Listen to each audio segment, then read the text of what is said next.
পৃথিবীতে সব থেকে বেশি শক্তিশালী কি? শব্দ। পৃথিবীর সব থেকে বেশি শক্তিশালী কি? বন্দুক কামান নয়। পৃথিবীর সব থেকে বেশি শক্তিশালী হলো শব্দই ব্রহ্ম, শব্দই শক্তি। আপনারা জানেন কোন দেশের স্বাধীনতা আন্দোলনে একটা শব্দ ব্যবহার হয়। যেমন ভারতবর্ষ স্বাধীনতা হয়েছিল বন্দে মাতারাম এই শব্দটার দ্বারা। আমাদের এই বাংলাদেশ স্বাধীনতায় একটা শব্দ প্রয়োগ হয়। শব্দই যে শক্তি সেটা আমরা অনুভব করি। আচ্ছা, অনুভব করি ট্রেনের ইঞ্জিনটা, প্রথম ইঞ্জিনের বগিটা যেদিকে যায় পেছনের আর 50টা বগি যায় কিনা? অতগুলো মানুষ মদ গুণশ্রুতি মাত্রে নমহি সর্ব গুহাশয়ে মনার গতি অবিচ্ছিন্ন যথা গঙ্গাবু সহ অম্মুধা। আহা, ভাগবতের এই দিব্য শ্লোকে ভগবান বলছেন তোমার মনের গতি আমার দিকে যাবে, একটা কাজ করো, মদ গুণশ্রুতি মাত্রেন আমার গুণগাতা ভক্তমুখে শ্রবণ করো, তাহলে আমার প্রতি তোমার মনের গতি চলে যাবে। ভক্তমুখে আমার নাম রূপ মহিমা শ্রবণ করো। আচ্ছা, পৃথিবীতে সব থেকে বেশি শক্তিশালী কি? শব্দ। পৃথিবীর সব থেকে বেশি শক্তিশালী কি? বন্দুক কামান নয়। পৃথিবীর সব থেকে বেশি শক্তিশালী হলো শব্দ। এই জন্য শব্দকে ব্রহ্ম বলে। শব্দকে ব্রহ্ম বলে। দেখুন শব্দের শক্তিটা একটু বলি। শব্দই ব্রহ্ম, শব্দই শক্তি। আপনারা জানেন কোন দেশের স্বাধীনতা আন্দোলনে একটা শব্দ ব্যবহার হয়। যেমন ভারতবর্ষ স্বাধীনতা হয়েছিল বন্দে মাতারাম এই শব্দটার দ্বারা। এবং বিপ্লবীরা দেশ মাতাকে মুক্ত করবার জন্য এই শব্দটার জন্য বুলেট বুকে পেতে দিয়েছিলেন, শুধু একটা শব্দ। আমাদের এই বাংলাদেশ স্বাধীনতায় একটা শব্দ প্রয়োগ হয়। শব্দই যে শক্তি সেটা আমরা অনুভব করি। আচ্ছা, অনুভব করি কিনা দেখুন, আপনাকে আমি মুখের দুটো বাক্য বলবো, অর্থাৎ গালি বা আপনাকে অপমানসূচক কথা বলবো, এতে আপনার রক্ত উঠে যায় কেন? মাথায় প্রেশার বেড়ে যায় কেন? শব্দই তো বললাম। আপনার মস্তিষ্ক গরম হয়ে গেল, আপনি ক্ষিপ্র হয়ে গেলেন, আপনার ভিতর প্রেশার বেড়ে গেল, কারণ আমি অপমানজনক দুটো কথা আপনাকে বলেছি। শব্দের শক্তি না থাকলে আপনার রক্ত চাঙ্গা করে দিতে পারে, আপনাকে অস্থির করে দিতে পারে, ক্রোধান্বিত করে দিতে পারে। ক্রোধটা আসে তো শব্দর থেকে। আবার দুটো প্রশংসা বাক্য যদি কাউকে বলেন, স্তুতি করেন, সে দেখবেন প্রফুল্ল হয়ে আপনার প্রতি অত্যন্ত প্রসন্ন। আমি শব্দের শক্তি বললাম কেন জানেন? আমাদের শরীরের সমস্ত অঙ্গ প্রত্যঙ্গ গড়তে গিয়ে হাড় বা শিরার ব্যবহার করা হয়েছে, কিন্তু জিহ্বায় হাড় আছে? জিহ্বায় কোনো হাড় আছে কি? হাড় নাই। কিন্তু এই হাড় না থাকা বস্তুটার এমন ক্ষমতা যে এ দিয়ে শব্দ বললে আপনার বুকের পাঁজরও ভেঙে যাবে। এর শক্তি এমন। মানুষের হৃদয় ভেঙে দেয় মানুষের কথা, শব্দ। এখানে কোনো বাঁশি বাজছে না, কেউ নাচ গান করছে না, এখানে কাউকে দান ধ্যান করা হচ্ছে না, কিন্তু দুটো মুখের কথায় আমরা এতগুলো মানুষ সংসার ভুলে, কামনা বাসনা ভুলে একটা অপ্রাকৃত আনন্দ লোকে বাস করছি। এটা তো শব্দেরই কারণ। জিহ্বায় হাড় নাই, কিন্তু এত শক্ত আপনার হাড় পাঁজর ভেঙে দেবে। কথা এমন জিনিস, 20 বছর আগে করা একটা অপমান মানুষ 20 বছর পরেও ভুলতে পারে না। কথার এমন সব শক্তি। এই জন্য বলছেন এই কথার মধ্যে আবার সর্বোত্তম শক্তি হলো হরি কথায়, ভগবত কথায়। ভাগবত কথায় কেন শক্তি জানেন? যার টাকা নাই, নির্ধনী, সে যদি টাকা টাকা করে 10 বছর জপ করে, ওই জপে টাকা পাবে? পাবে কি? তাহলে কেউ নির্ধনী থাকতো না। কারো পিপাসা লেগেছে, সে যদি জল জল বলে সারা রাত জপ করে, পিপাসা মিটবে? ওই জল শব্দের মধ্যে তার পিপাসা মিটাবার শক্তি আছে? সন্দেশ সন্দেশ বললে জিহ্বায় মিষ্টতা আসবে?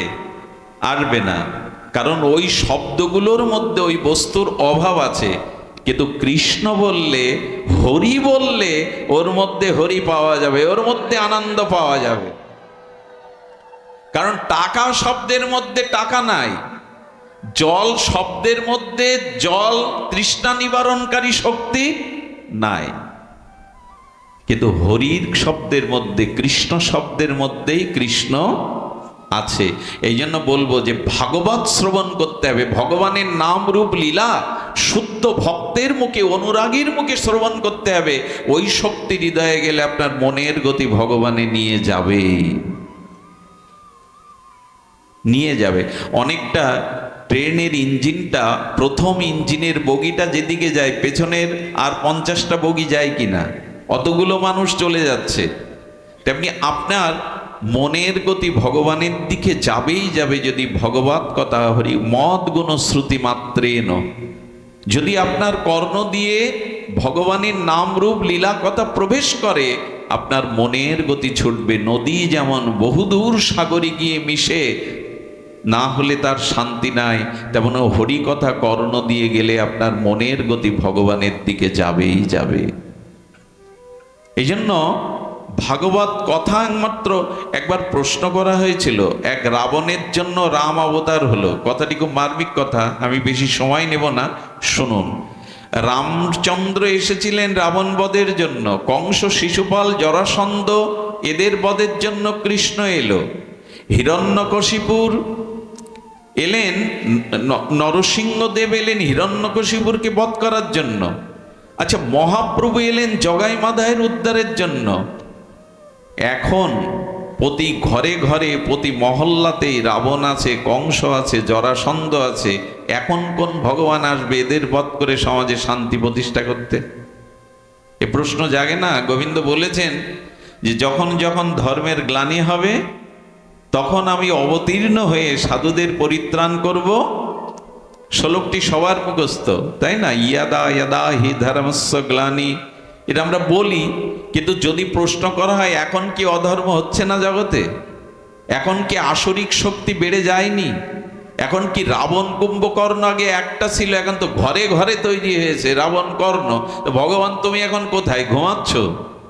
তুমিই তো কথা দিলে যে যখনই ধর্মের গ্লানি হবে সাধুদের পরিত্রাণের জন্য আমি অবতীর্ণ হব। তো এখন কি ধর্মের গ্লানি হচ্ছে না? এখন কি সাধুদের প্রতি অত্যাচার হচ্ছে না? এই অসুরদের বধ করবার জন্য, অধর্মকে নাশ করবার জন্য তুমি কোথায়? ভগবান বললেন আমি কলিতে অবতার হব, কলির একেবারে শেষে। কলির অবতার কে? কল্কি। সে কখন আসবে? একেবারে কলির শেষে। এর মধ্যে কলির কোনো অবতার নাই। তো যদি তাই হবে, তোমার এই গীতার বাক্য এখন কোথায় প্রতিফলিত হবে? আমরা তো পড়ে আছি এই অবস্থার মধ্যে। গোবিন্দ তখন বললেন আমি অবতার হব, আর সেই অবতার হব ভাগবত রূপে। জগতে ভাগবতের অক্ষর রূপে, রসব্রহ্ম রূপে আমি অবতার হব। আমি শরীরধারী অবতার রামকৃষ্ণ এদের মতো না হলেও আমি ভাগবত অক্ষর রূপ ব্রহ্ম অবতার হব। হয়ে কি করব জানো? এই প্যান্ডেলের মধ্যে আমার মতো অনেক আসরিক প্রবৃত্তি মানুষ আছেন, আমার মতো যারা। তো ভগবান বললেন আমি এই অক্ষর রূপ শব্দ শক্তি দিয়ে, আমি অক্ষর রূপ ব্রহ্ম হয়ে মানুষের কর্ণ দিয়ে হৃদয়ে গিয়ে তার যে অসুরত্ব পাশবিকতা আছে ওটা নাশ করে আমি সেই আসরিক অশুভ অসুরত্ব শক্তি নাশ করে আমি তাকে প্রকৃত মানুষ করে তুলব। আমি জানি না শ্রীকৃষ্ণ কটা অসুর বধ করেছেন, কিন্তু কৃষ্ণ লীলা ভাগবত শুনে কত অসুর যে মানুষ হয়ে গেছে এটা এই ছোট্ট জীবনে আমি অনেক দেখেছি। কত রাবণ, কত কংস যে মানুষ হয়ে ভগবতের পথে এলো, এটা আমি এই জীবনেই দেখেছি ভাগবত শুনে, ভাগবত শ্রবণ করে। এই জন্য গোবিন্দ এবার শব্দ ব্রহ্মরূপী ভাগবত রূপী অবতীর্ণ হয়েছেন। এই শব্দাবলী হৃদয়ে গেলে মানুষের পশুত্ব চলে যাবে, অসুরত্ব চলে যাবে। দেখুন না, এখানে আমরা একত্রিত বসেছি, এখন আমাদের মধ্যে কোনো বিজাতীয় ভাবনা আসছে না। এর কারণ ভাগবত অক্ষর রূপে আপনার মধ্যে প্রবেশ করছে, শক্তি রূপে। এই জন্য ভগবানের অনন্ত মাধুর্য লীলা কথা শ্রবণের মাধ্যমে আমাদের চিত্ত, আসুরত্ব, পাপবৃত্তি, অপরাধ বৃত্তিগুলো ভগবানই অক্ষর রূপে হৃদয়ে গিয়ে আমাদের হৃদয় পরিচ্ছন্ন করে দেবেন, আসরিক ভাবটাকে নষ্ট করে দেবেন। এই জন্য আপনাদের কাছে অনুরোধ, যেখানে বিশুদ্ধ সাধু সঙ্গে হরিকথা হয়, সেই হরিকথা কর্ণ পেতে উৎকর্ণ হয়ে শ্রবণ করুন। এই শ্রবণের মাধ্যমেই আমাদের চিত্ত বৃত্তি সংশোধিত হবে।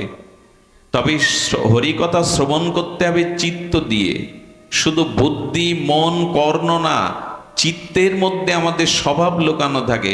এই জন্য হরিকথা যতক্ষণ শুনি ততক্ষণ ভালো, এখান থেকে উঠে গিয়ে আর মনে থাকে না। তার কারণ কি? রাবণ বারবার বাণ মেরে রাবণের 10 মাথা ছেদন করছে, কিন্তু কিছুক্ষণ পর মাথা আবার, শুনেছেন না রামায়ণে, যতবার রঘুপতি রামচন্দ্র বাণ ছুটছে ওর মাথা কেটে দিলে মানুষ বাঁচে, কিন্তু রাবণের মাথা আবার। বিভীষণের দিকে তাকিয়ে রাবণ বলছে, এই তো রাবণ বধ হবে না, যার মস্তক কেটে দিলে আবার মস্তক সৃষ্টি হয়, আমি তাকে বধ করব কি করে? বিভীষণ বললেন, প্রভু ওর বাণটা মারতে হবে নাভিতে, নাভিতে বাণ মারলে রাবণ নিহত হবে, তুমি নাভিতেই বাণ নিক্ষেপ করো। এইটি সাংকেতিক তত্ত্ব আছে। তত্ত্বটা হলো মানুষের মোহ থাকে নাভিতে। মোহ কোথায় থাকে? আর এই মোহ কেটে দিলেও আবার রাবণের মাথার মতো। এখানে যতক্ষণ শুনি ততক্ষণ ভালো থাকি, আবার সংসারে ফিরে গিয়ে পূর্বের স্বভাব জেগে ওঠে, মোহ আবার যতবার মাথা কাটবে আবার জেগে উঠবে। বিভীষণ বললেন, মানুষের মূল মোহ থাকে চিত্তে, ওই চিত্তকে সংশোধন করতে হবে, ওই চিত্ত মাঝে হরিকথা দিতে হবে। বুদ্ধির দ্বারা, মনের দ্বারা, কানের দ্বারা না, চিত্ত মাঝে। যে কি করে বোঝায় বলুন তো? ওই যে গালা, কাঠের উপরে একটা লাল গালা দিয়ে স্বর্ণকাররা অলংকার করে, আর যখন অলংকারটা তুলে নেয় তখন গালাতে ছাপ থেকে যায়, ওই ছাপটা মুছতে গেলে কি করতে হবে? তেমনি আমাদের অনন্ত জন্মের ভোগ বাসনার ছাপ মনে না, চিত্ত মাঝে আছে, ওইখান থেকেই মোহটা উৎপত্তি হয়। আপনাকে একটা কাজ করতে হবে, ওই চিহ্নটা মুছতে গেলে আরেকটু আগুনের তাপ দিয়ে দেন গালার উপরে, তাহলে যেটা আঁকানো আছে, ডিজাইন করা, ওটা গলে সমান হয়ে যাবে। তাই হরিকথা সাধুমুখে হৃদয়ে দিতে দিতে হৃদয়টা যখন দ্রবীভূত হবে, গলে যাবে, বিগলিত হবে, তখনই পূর্বে স্বভাব নষ্ট হয়ে আপনার মধ্যে প্রেমময় স্বভাব জেগে উঠবে। গালাতে হবে, হৃদয় বিগলিত করতে হবে। এই জন্য শুনুন, হরি নাম করে হরিকথা শুনে যদি চিত্ত বিগলিত না হয়, জানবেন স্বভাব সংশোধন কিছুটা ভালো লাগবে, কিন্তু সংশোধন হবে না। এই জন্য চিত্তকে বিগলিত করতে হবে। কিভাবে হরিনাম করতে হবে? বলছেন, হরিনাম করতে করতে, হরিকথা শুনতে শুনতে যদি গায়ের লোমগুলো খাড়া দিয়ে ওঠে, প্রতিটা রক্তের মধ্যে সেই ভগবত প্রেম, ভগবত অনুরক্তি, অনুরাগ উচ্ছ্বসিত হয়ে ওঠে, আর যদি তোমার চোখে জল আসে, বিন্দু বিন্দু অশ্রু ঝরে হরিনাম হরিকথাতে, তো আর যদি তোমার হৃদয় বিগলিত হয়, দ্রবীভূত হয়। আচ্ছা, তামা দিয়ে পত্র লিখতো আগে, পুরানো দিনে তামার উপরে লেখা পেতেন না? তো শক্ত তামাতে কি লেখা যায়? আসলে তামাটা তাপ দিয়ে যখন নরম করা হতো, তখন ওর উপরে একটা ছাপ দিয়ে দেয়া হতো। যেমন প্লাস্টার করতে গিয়ে একটা দাগ টেনে দিলেন নরম অবস্থায়, ওই দাগটা বহুদিন থাকবে, কিন্তু প্লাস্টার শুকিয়ে গেলে আর দাগ দিতে পারবেন? ঠিক তদুপরি আমাদের হৃদয়টা কঠিন হয়ে গেছে, গলাতে হবে, ওটা গলাতে হবে। এই গলানোই একমাত্র হরিকথা, হরি নামে হয়। আমি বেশি দূরে না গিয়ে বললেন কিভাবে হরিকথা, কিভাবে হরিনাম করলে আমাদের চিত্ত বিগলিত হবে, নয়নে অশ্রু আসবে, আর আমার দেহ মনে অলৌকিক চিন্ময় দিব্য পুলক জাগবে। যদি এভাবে হরিনাম নিতে পারেন তবে হবে কেমন? গৌরাঙ্গ বলিতে হবে পুলক শরীর, কই হয় না তো? হরি হরি বলিতে নয়নে বহে নীর। কিভাবে নাম করতে হবে জানেন? আহা, আমি আপনাদের একটু কথা বলি। আজকাল নামযজ্ঞ ওই ফরিদপুর অঞ্চল, আপনাদের এই অঞ্চলে ভাঙা অঞ্চল, নামযজ্ঞ 7 দিন 5 দিন 72 প্রহার হয়। হোক সেটা নামযজ্ঞ, কলিযুগের যুগধর্ম, কিন্তু নাম কিভাবে নিতে হয় সেটা বলে দিয়েছেন আচার্যরা। সেটা গোস্বামীগণ বলেছিলেন। বললেন অনুসংকীর্তনম শব্দটি দিয়েছেন সুখদেব গোস্বামী ভাগবতে। কি শব্দ বলা হলো? অনু উৎসর্গে, মানে পেছনে। অনুসংকীর্তনম, কারো পেছনে থেকে হরিনাম করতে হবে, তবে হরিনাম কাজ দেবে। শব্দটার দিকে ধ্যান দিন। অনু মানে পশ্চাতে থেকে হরিনাম করতে হবে। কার পেছনে হরিনাম করলে, কার পেছনে থেকে হরিনাম করলে হরিনাম কাজ করবে? দুঃখের বিষয়, আজকের নামযজ্ঞগুলোকে নামের স্বরূপকে বিকৃত করা হচ্ছে। নামের যে স্বরূপ তাকে বিকৃত করা হচ্ছে। কার পেছনে দাঁড়িয়ে আমি নাম করব? অনু অর্থাৎ পশ্চাৎ সংকীর্তনম। এই শব্দটি সুখদেব গোস্বামীর, মানে পেছনে নাম করতে হবে, সামনে একজনকে দাঁড় করিয়ে। কাকে? তো সামনে দাঁড় করিয়ে কি হিন্দি গানের সুরে, সামনে হিন্দি গানের সুর রেখে চটুল সুরে নাম করব? পাকিস্তানের কাওয়ালির সুরে নাম করব? এইগুলোই তো চলছে এখন নামের আসরে, এইগুলোই তো চলছে। কার পেছনে নাম করতে হবে সেই নাম ঈশ্বরের কাছে পৌঁছাবে, আমার হৃদয় দ্রবীভূত হবে, আমার অনন্ত জন্মের স্বভাব সংশোধন হবে। কোন হৃদয়ে নাম করলে? কার পেছনে দাঁড়িয়ে? হিন্দি গানের সুরে, কাওয়ালির সুরে? লোককে বিনোদনের জন্য হরিনাম নয়। নামাচার্য হরিদাস ঠাকুর গুফার মধ্যে বসে নাম করছেন, বেনাপোলের গভীর জঙ্গলের মধ্যে বসে নাম করছেন, কাউকে দেখান না। একটা জিনিস বলি, যে ভক্তি বিজ্ঞাপনের জন্য করা হয়, অন্যকে জানানোর জন্য করা হয়, সেখানে ভক্তির ছিটে ফোঁটাও থাকে না। ভক্তি কখনো বিজ্ঞাপনের জিনিস নয়। আজকাল মাইক না হলে, আমরা হরি কথা বলতে সাউন্ড সিস্টেম না হলে, আগেকার দিনে লাগতো, এটা হরিনাম করতে লাগতো মাইক সিস্টেম। এক মাইক ঠিক করতে 2 ঘন্টা লাগে। আসলে মাইক শব্দটা মাইক হয়ে গেছে, এখন নিজেকে যত জানানো অন্যকে যায়। এই মাইক চিন্তা নিয়ে নাম করলে, মায়ার পেছনে দাঁড়িয়ে নাম করলে নাম ক্রিয়া হবে না। নাম করতে হবে এর পেছনে দাঁড়িয়ে।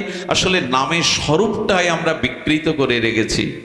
নাম করতে হবে গুরুদেবকে সামনে রেখে, বৃন্দাবনকে সামনে রেখে, নিতাইকে সামনে রেখে, ভক্তিকে সামনে রেখে হরিনাম করতে হবে, তবে সেই নামে হৃদয় দ্রবীভূত হবে।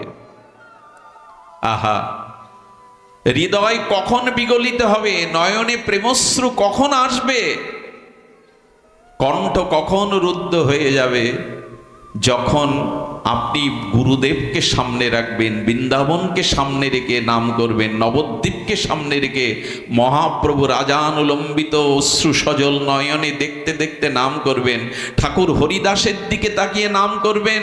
লোকের মনোরঞ্জনের জন্য নয়, লোকের কাছে যশ খ্যাতির জন্য, নিজের বিজ্ঞাপন প্রচারের জন্য নয়। অনেকেই হরিনামে নৃত্য করে ভগবানের সামনে।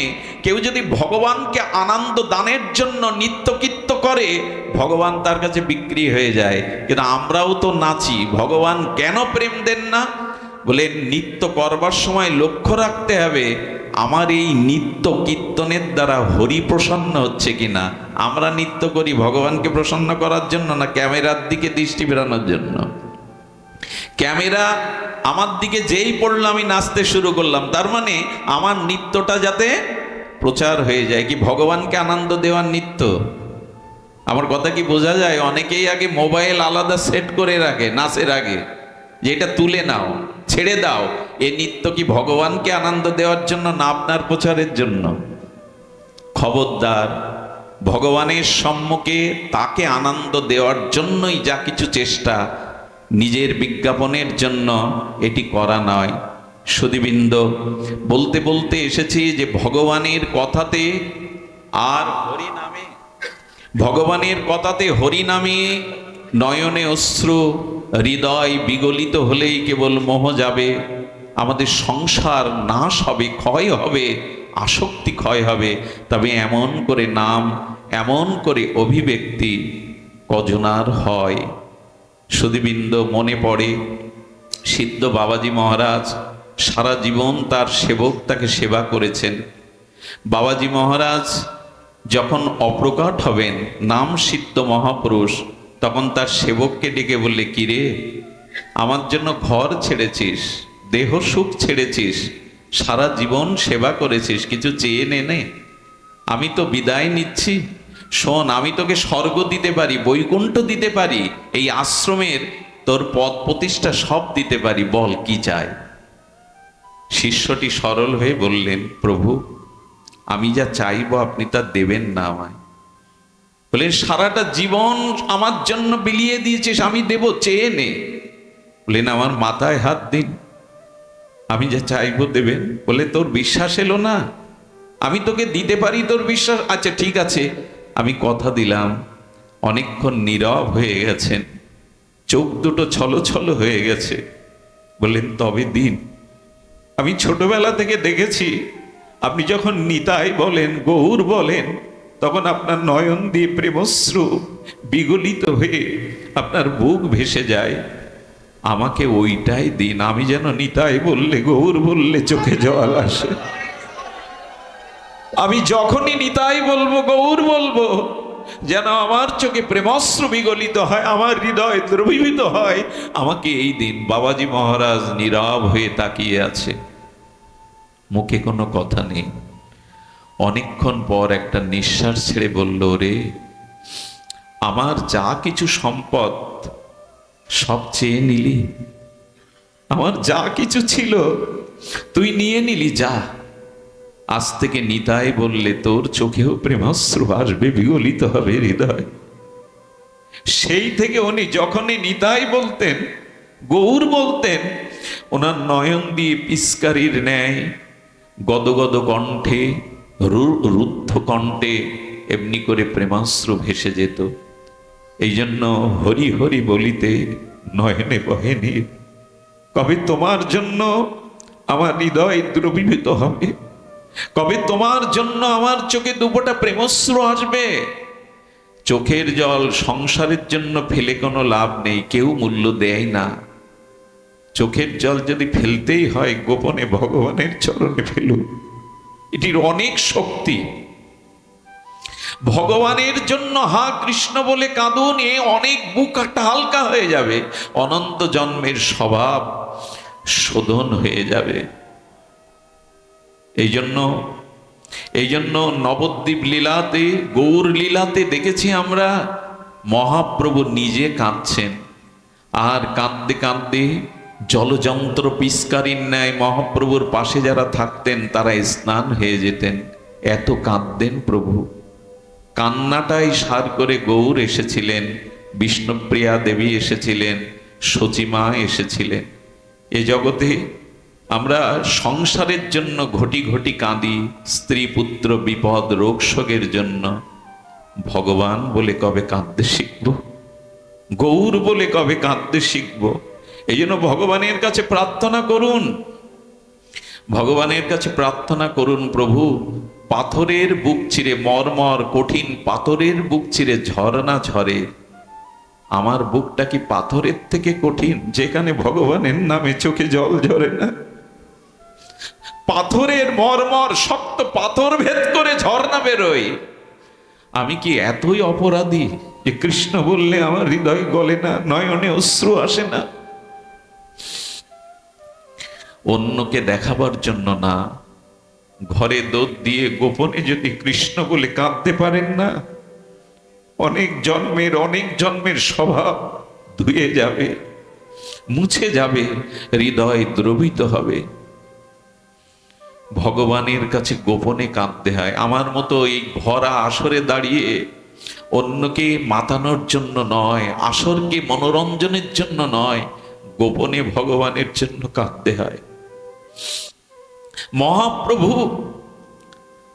আর সীতানাথ অদ্বৈত ভবন হতে চিরদিনের মতো চলে যাচ্ছে। সন্ন্যাস নিলে একবার মাতৃভূমি দর্শন করতে হয়। ধ্যান দিয়ে শুনুন, মহাপ্রভু এসেছেন, নিত্যানন্দ প্রভু আর মহাপ্রভুকে পথ ভুলিয়ে, বৃন্দাবনের পথ ভুলিয়ে তিনি এনেছেন নবদ্বীপে। সীতানাথ ভবনে মহাপ্রভু প্রায় 10 দিন ছিলেন 10 দিবস। সেই 10 দিবস সেবে ভক্তদের দর্শন দিলেন, আর নিজের মায়ের, সচী মায়ের, জগৎজননীর প্রাণ রক্ষা করলেন।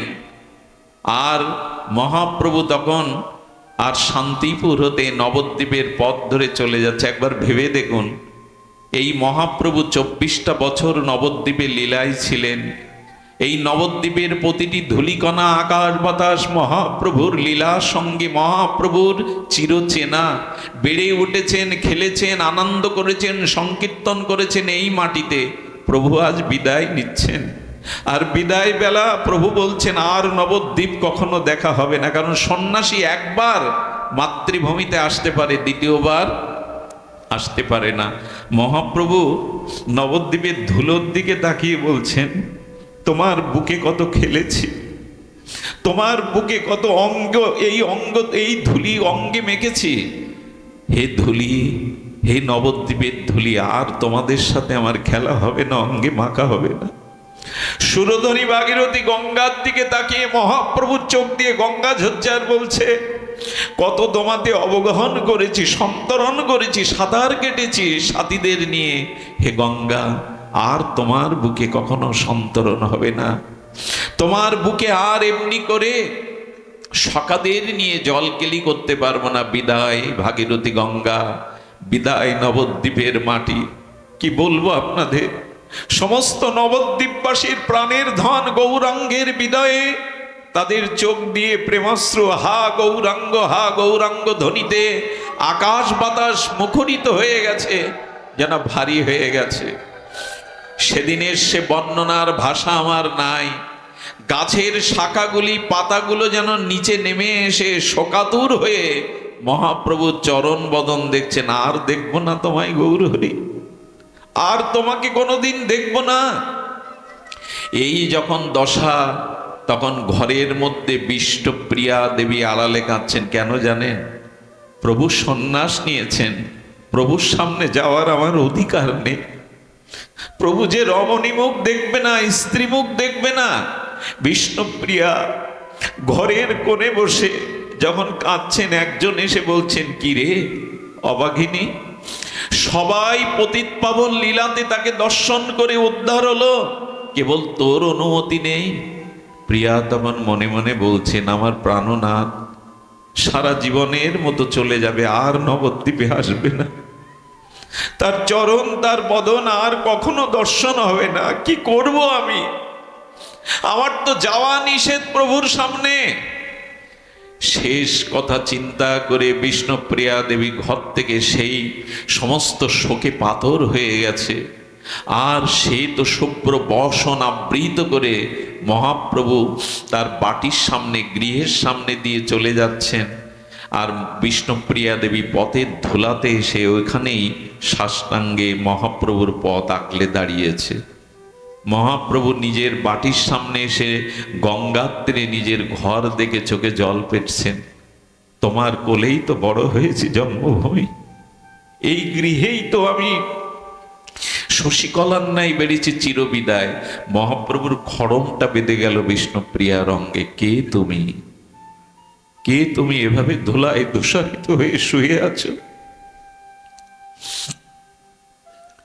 বিষ্ণুপ্রিয়া বললেন, আমি অভাগিনী, আমার কি গতি হবে কৃপা করে বলুন। বললেন, কে তুমি? বলল, আমি গৌরাঙ্গ প্রিয়া। মহাপ্রভু বললেন, না, তুমি কৃষ্ণ প্রিয়া হও, তুমি কৃষ্ণ প্রিয়া, বিষ্ণু প্রিয়া হও। বলে, না, আমি যে কৃষ্ণ চিনি না, আমি যে গৌরাঙ্গ ছাড়া জানি না, গৌরাঙ্গের চরণ ছাড়া চিনি না, আমি গৌরাঙ্গ প্রিয়া। সকলেই কৃপা পেল, আমার কি গতি হবে? মহাপ্রভু দোকানা পায়ের খড়ম পাদুকা খুলে দিয়ে বললেন, যাও, এ দুটি নিয়ে ঘরে গিয়ে এই দুটির মধ্যেই কৃষ্ণ ভজন করো, এই মধ্যেই আমাকে তুমি পাবে, আমাকে স্মরণ করো। যেমন রামচন্দ্র ফিরে আসেনি অযোধ্যাতে, ভরত প্রভুর চরণ দুখানা, পাদুকা দুখানা মাথায় নিয়ে ভরত ফিরে এসেছিল। প্রভু, তোমাকে না ফিরিয়ে নিয়ে যেতে পারি, তোমার চরণ তো ফিরিয়ে নিয়ে যাব, তোমার চরণই তো তুমি। ভরত 14 বছরের জন্য প্রভুর পাদুকা মাথায় নিয়ে নিজে সিংহাসনে না বসে ওই পাদুকাকেই রাজাদিরাজ করে সিংহাসনে পূজা করেছিলেন। সুধীজন বিষ্ণুপ্রিয়া দেবী সেই যে পাদুকা নিয়ে ঘরে গেলেন, তার ভজনই ছিল চোখের জল। কি করতো জানে? সকাল হলে দুটো মাটির পাত্র রাখত, একটা পাত্রে থাকতো তণ্ডুল চাউল, সেই এক একটা চাল হরে কৃষ্ণ এই মহামন্ত্র প্রসাদী করে খালি পাত্রে রাখতো। বলুন তো, বেলা 12টা পর্যন্ত, দ্বীপ্রহর পর্যন্ত কটা চাউল হতো? ওই চালগুলো নিয়ে গঙ্গা জলে ফুটিয়ে মহাপ্রভুকে ভোগ লাগিয়ে এক মুঠো পেতে নেই তার সারা জীবনের আহার। পারবো তো?